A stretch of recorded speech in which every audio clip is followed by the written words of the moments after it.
Bonjour tout le monde, c'est Céline Kallmann, j'espère que vous allez bien. C'est l'heure de l'épisode 9 du voyage dans le temps. Dans l'épisode précédent, je vous rappelle qu'Emma et Samir étaient bloqués dans la préhistoire, au milieu d'un campement de nomades. L'épisode 8 se terminait ainsi. Rappelez-vous. L'homme sourit et montra le petit nuage de fumée. Feu! Oui, feu! S'écria Samir. Feu! Ils levèrent tous les deux les bras au ciel, ravis d'avoir enfin réussi à se comprendre.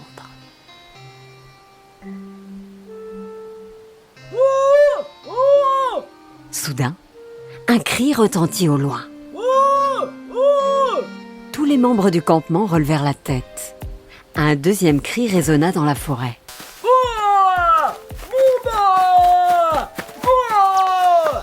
Les chasseurs apparurent entre les arbres. Ils couraient aussi vite qu'ils le pouvaient. Qu'est-ce qui se passe? Demanda Samir. Je ne sais pas, répondit Emma. Mais je pense qu'on ferait mieux de se mettre à l'abri. Et vite!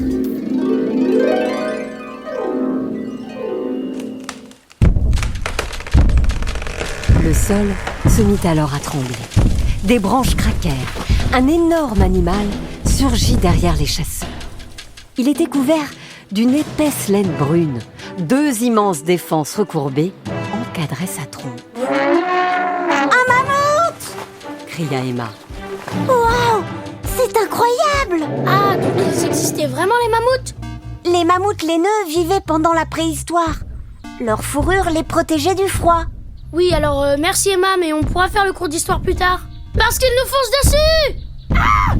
Les chasseurs avaient probablement tenté de s'approcher du troupeau. Mais l'animal les avait repérés et les poursuivait maintenant jusqu'au campement. Tout le monde se mit à courir. Les adultes attrapèrent les plus jeunes enfants. Rock saisit la main d'Emma, tandis que Samir courait derrière eux. « Par ici !» cria Emma. Ils se réfugièrent derrière de gros rochers, à l'entrée d'un passage trop étroit pour le mammouth. L'animal s'arrêta près du campement. Il agita sa trompe, poussa un puissant hurlement et renversa un tas de branches. Puis, il repartit en direction de la forêt. Pendant quelques secondes, personne ne bougea. Rock passa la tête derrière le rocher.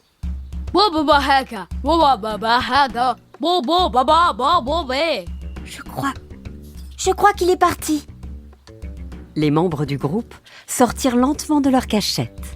Un chasseur imita le mammouth en levant son bras devant son nez comme une trompe.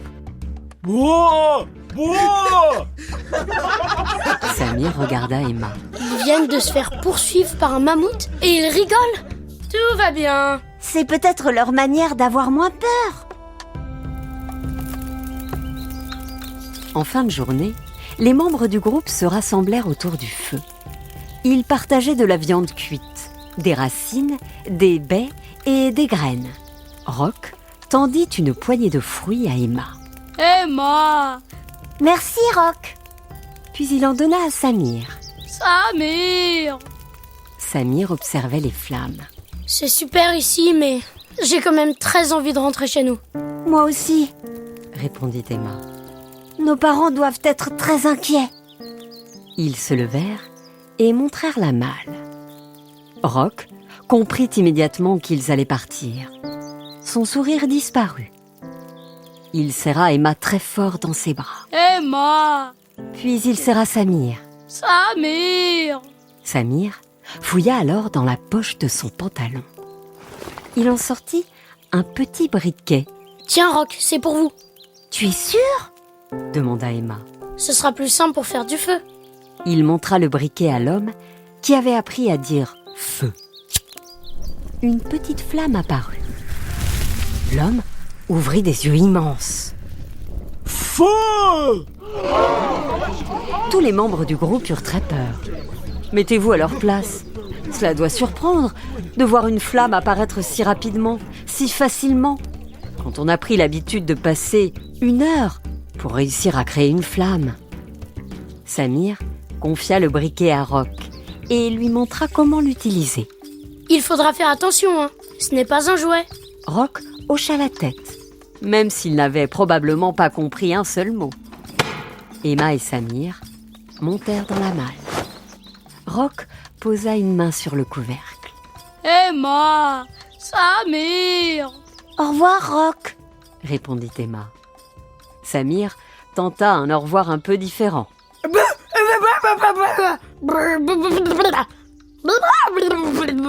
Les enfants refermèrent la malle, juste après qu'Emma eut déposé un petit baiser sur la joue de Roch. Samir ne l'avouera pas, mais voir ce petit bisou le rendit légèrement jaloux. Mais évidemment, il n'en parlerait jamais à Emma. Après avoir fermé la malle, Emma régla le cadran sur l'année 2026. Cette fois, il faut vraiment que ça fonctionne. Tu dis ça à chaque fois. Je sais. Samy prit une grande inspiration. Chouchanita, chichoulia, boum boum pila. Il claqua des doigts, cligna des yeux et tapa dans ses mains. La malle trembla, les montres se mirent à tourner. Une lumière blanche envahit le coffre.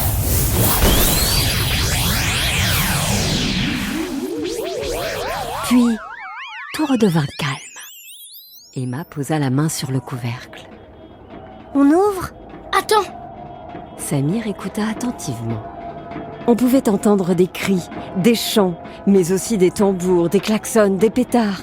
Ça sentait la fête. Oui, visiblement, les gens qui se trouvaient tout autour de la malle avaient l'air très heureux. Emma ouvrit doucement le couvercle. Les deux enfants sortirent et restèrent bouche bée. Face à eux, il y avait des centaines de personnes qui y déambulaient dans les rues. Partout flottaient les drapeaux français, aux fenêtres des immeubles, devant les magasins, aux mains des adultes, des enfants. Incroyable! Souffla Emma. On dirait... Quoi? Le jour de la libération! La fin de la Seconde Guerre mondiale! C'est génial! Sauf que pour la première fois, Emma se trompait.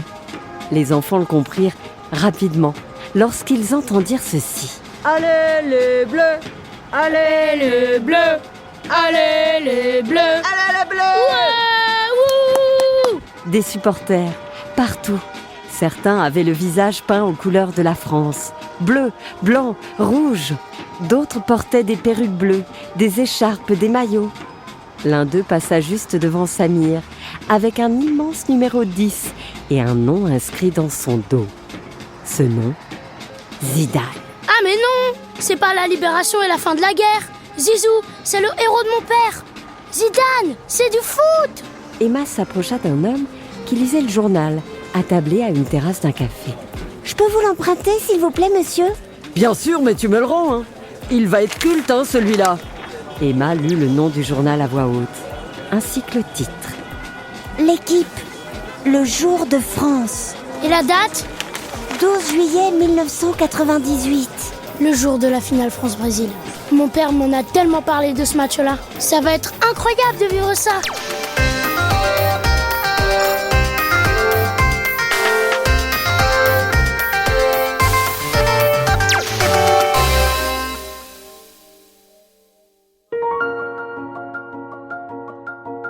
Voilà, c'est la fin de l'épisode 9 du Voyage dans le temps. J'espère, les enfants, que vous avez aimé cette nouvelle histoire. N'hésitez pas à nous mettre 5 étoiles et à nous laisser un commentaire sur les plateformes de podcast. Ça nous aide beaucoup. Encore une histoire est un podcast produit par Benjamin Muller, réalisé par Alexandre Ferreira et raconté par moi, Céline Kallmann, avec la participation exceptionnelle de Charlie et Roméo. Et puis je vous rappelle que le livre La Cité d'Angèle vient de sortir. Si vous aimez les histoires d'aventure, de voyage et d'amitié, ce livre est fait pour vous. C'est aux éditions Glénat Jeunesse. À très vite pour une nouvelle aventure.